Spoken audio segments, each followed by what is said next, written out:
Fill a special grid. This was from today's weekly contest.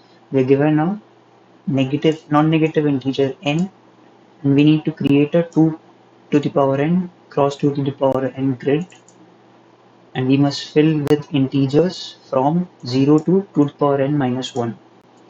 But the grid needs to be special. What is the definition?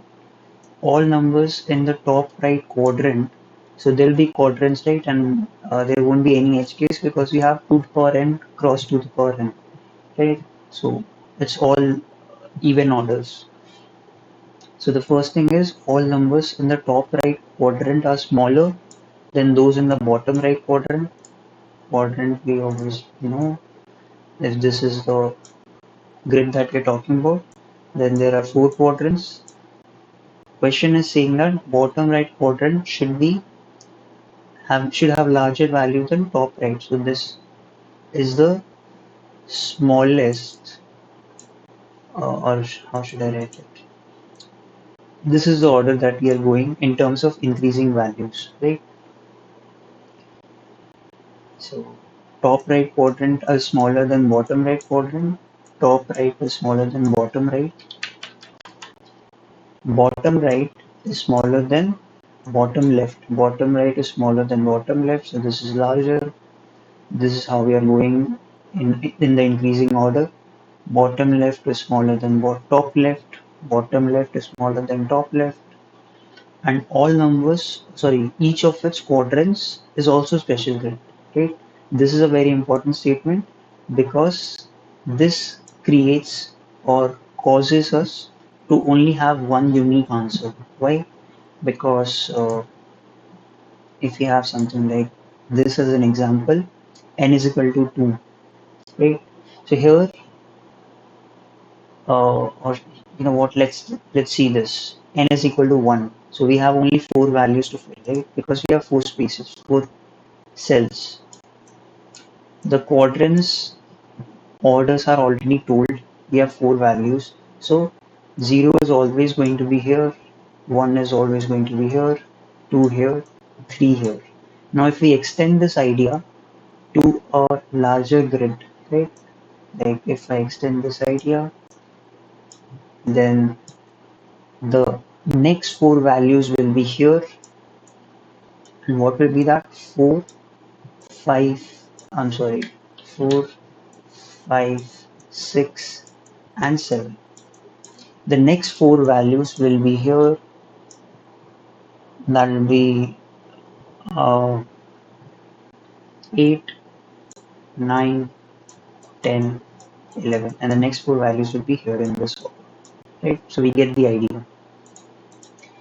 So we see that there is no backtracking, there is no memoization that we can do. This is a simple divide and conquer. We just need to do it recursively, and we need to see that what states we are going to require, right? So there will be a base case. Approach will definitely be recursive. I can write it as divide and conquer.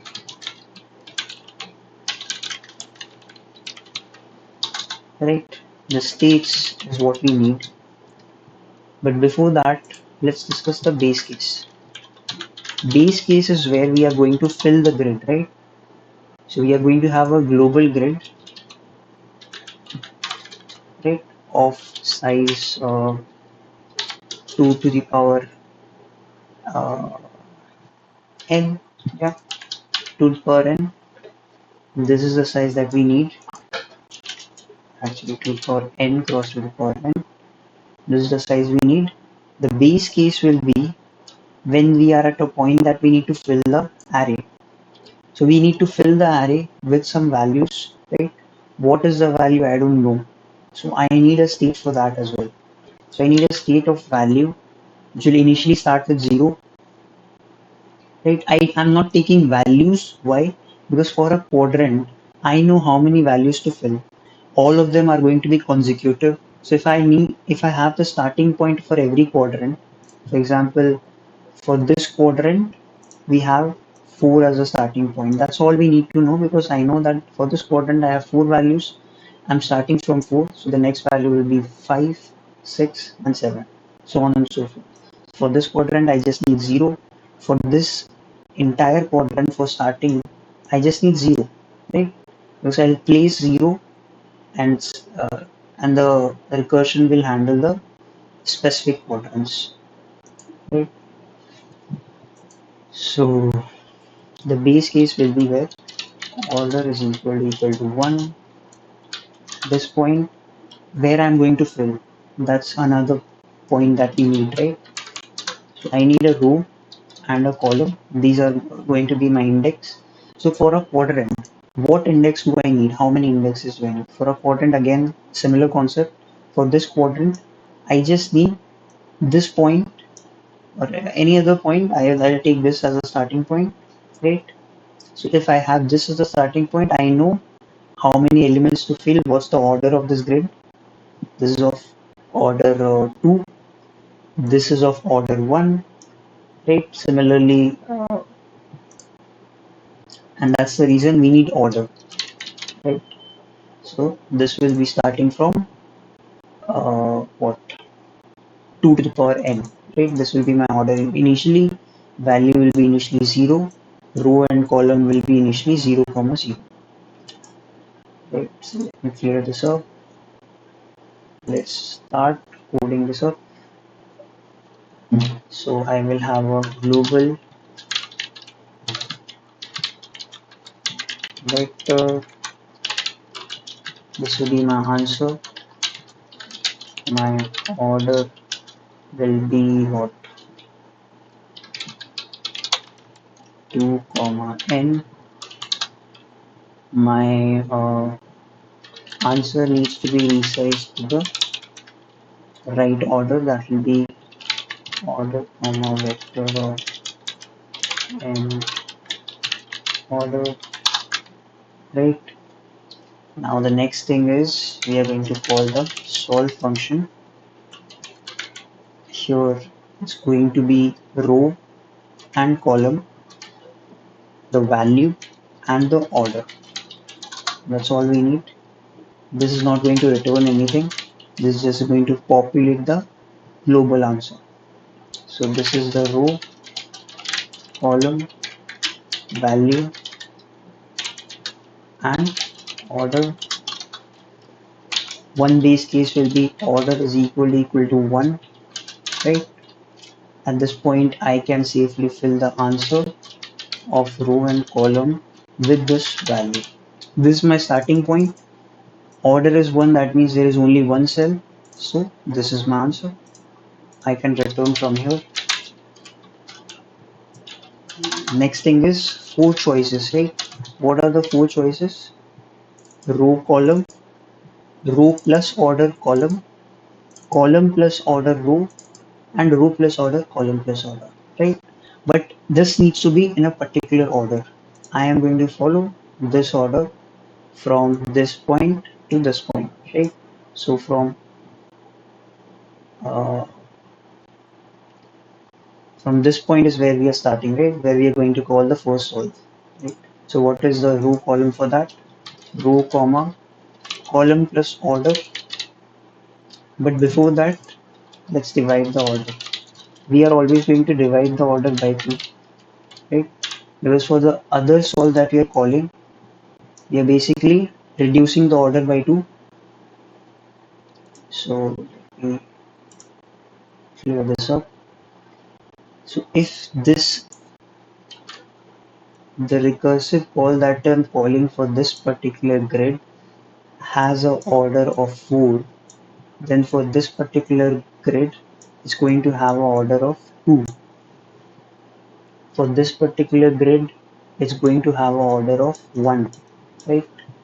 So I am dividing it by 2 and calling the respective solve functions with a smaller order. But before that we need to make sure this is correct, right? Row comma column plus order. So I'm referring to this grid. So what is the row? Row is 0. Don't need to worry about that. What about column? Column is going to be something added to it, right? Column, whatever it is, something added to it. Is it order by 2? Because we have already done order by 2, right? So if it is 4, so we are basically adding 2 to it. Is that right? 0, 1, 2, that's right. So this is good. What about value? The next thing is we have value. So value for this particular grid is going to be the smallest that we are starting. So whatever the value is, that's what the smallest starting point will be for this particular grid. Order will be reduced by 2, which we have already done. The next 3 are interesting because the next solve function is I'm calling for this one, right?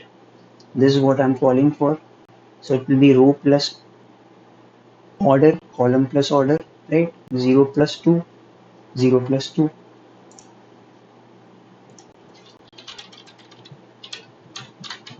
Plus order.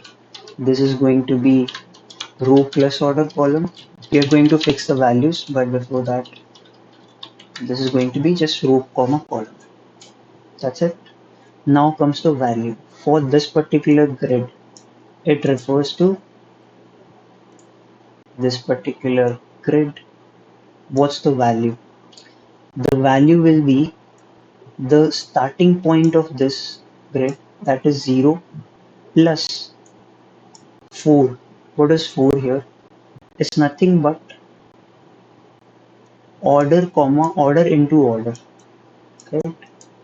Because I've already uh, yeah, it's going to be order into order. This can be a little tricky, so let's discuss it. For this particular grid, what is it going to be?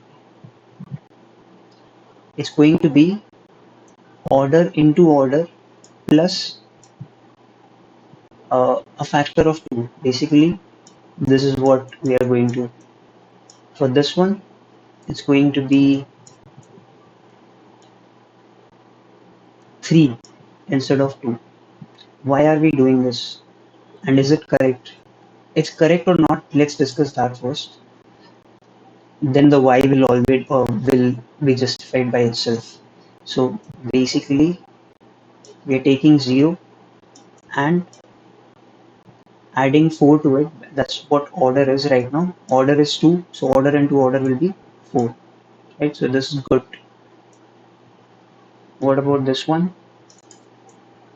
This is going to be 4 plus order into order again, or I can do 0, that is value, plus 2 into order, because I'm basically jumping from 0 to 8 as my starting point for this particular grid, and that's a jump of order into order multiplied by 2, right?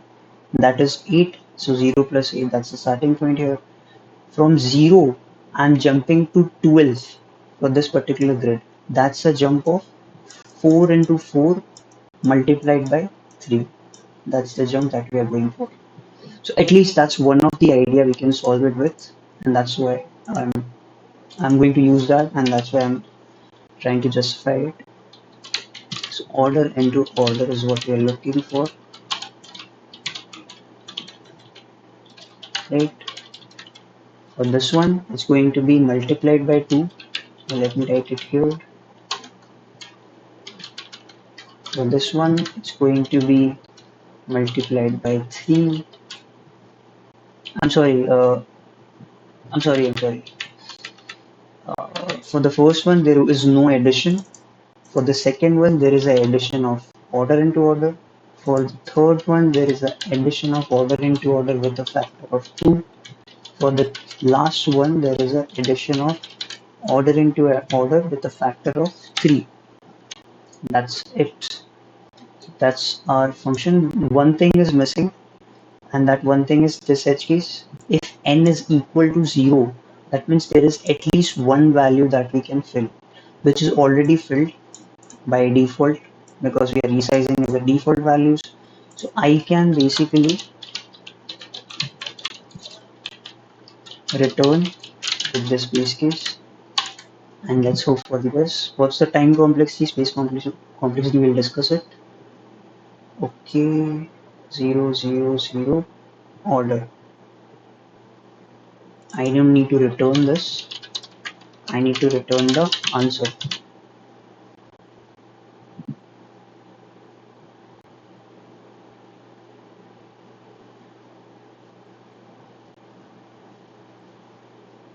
Okay, this works. Let's submit this. The time complexity is basically filling all the values, all the cell values, right? The entire grid, and that grid will be as large as 2 to the power n cross 2 to the power n. So that's our time complexity, and space complexity will also be 2 to the power n into 2 to the power n. So that's this question. Thanks.